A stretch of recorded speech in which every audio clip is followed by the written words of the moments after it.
Hey y'all, so welcome back. Tonight we are making short ribs. We're kind of just making them our style though, because these are our short ribs from our farm, but we figured we'd bring y'all along for the process. So our short ribs have a thick layer of like skin or fat or something here. I don't know, the boys know better than me. Muscle fascia, yeah. I think. Yeah, on them. And so it's really hard to cut that off. So what we did was I just put them in the Instapot and cooked them. And now my theory is that this is gonna come off a whole lot easier this way. So now that they are cooked thoroughly, I'm just gonna go ahead and take the muscle fascia off of the ribs, and then I'm going to pop them in our air fryer, and we are using our Ninja Foodie Extra Large Pro air fryer, and we're absolutely loving it. Of course, if you weren't carnivore, you could put barbecue sauce on these. We're just going to be putting salt and pepper, maybe a little bit of bacon grease on them. Okay, so I transferred over all of our short ribs onto these racks, and I left quite a bit of fat on them as well. I'm gonna go ahead and use some of our bacon grease. We absolutely love adding our bacon grease to our steaks when they go into the air fryer. It's just a great option or alternative to putting like an oil on them. So I'm thinking that the bacon grease is gonna give these short ribs some good flavor. So I'm gonna go ahead and do that. And then I'm just gonna salt them really good. Because so far from the Instapot, I didn't put anything on them at all. I just cooked them in water in the Instapot. Of course, if you wanted to get fancy, you could have seasoned them however you like to, but I haven't done anything to them yet. So our only seasoning is just gonna be the bacon grease and our Redmond's real salt. And I'm just gonna pop these in the air fryer. They're already thoroughly cooked, but just to toast them up and get them good and crispy. So however long that takes until they look good to us is how it would be. And this would just be a great side. Again, if you're going somewhere, I mean, nobody's gonna turn away meat. You could just have some short ribs on a plate, some meatballs on a plate. You could just do cold cuts on a plate or do a cheese platter.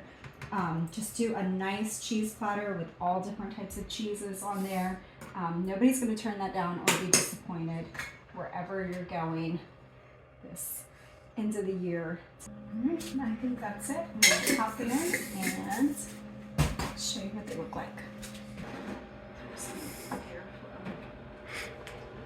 All right, and it's already on air fry.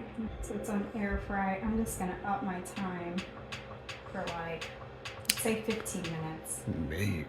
And we'll keep an eye on them. Okay, so the short ribs are all done, and we toasted them up really well for about maybe 20 minutes in the air fryer.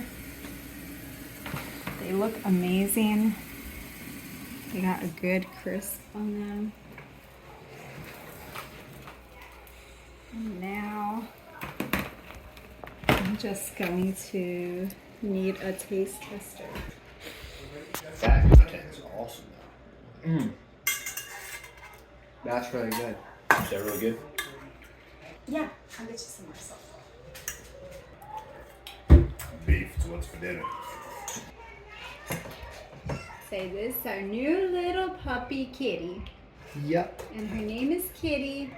And we gotta tell him about her. Meow. And Nugget's really jealous of it. Nugget's very jealous of Kitty. Kitty is about 10 weeks old now. Meow. And she weighs a pound. And she's a Maltipoo Yorkie mix. Maltipoo kitty. It's a Maltipoo Yorkie mix kitty cat. Meow. Figure it out. Her. What do you think about the ribs? Good. Good. This what happened Let's get you a if you plate. go combo. This what happened. Aw, look at that. That's a mess. Here you go. You're a funny guy. Real funny guy.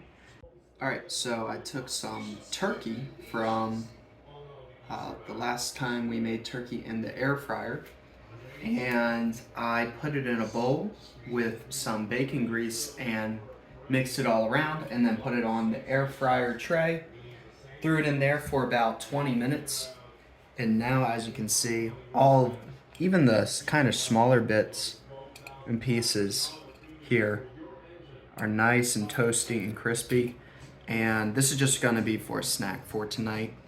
You gonna salt it too? No? They're pretty salty. Oh, from the butter. Okay. And then I'm gonna dip them in sour cream for dessert.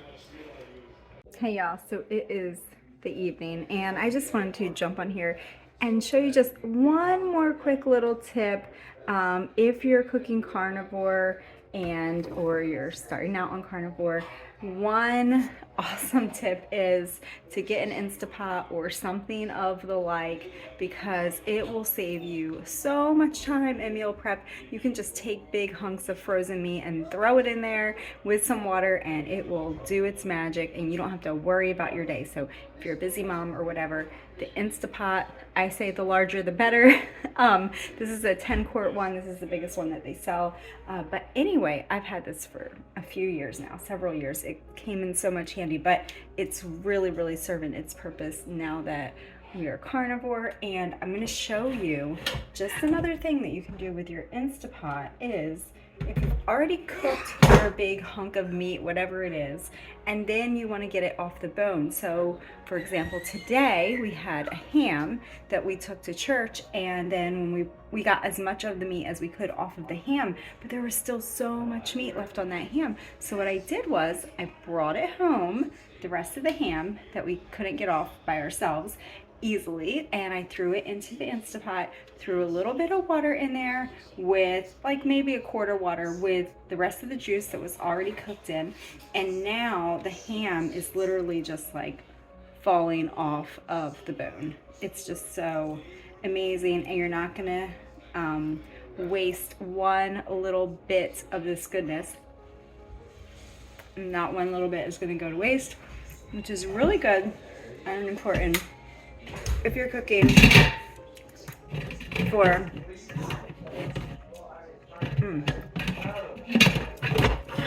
which is really good and important to not waste your precious meat that you're buying. So anyway, that is a pro tip here. Just wanted to plop that into the video for you. Love y'all so much.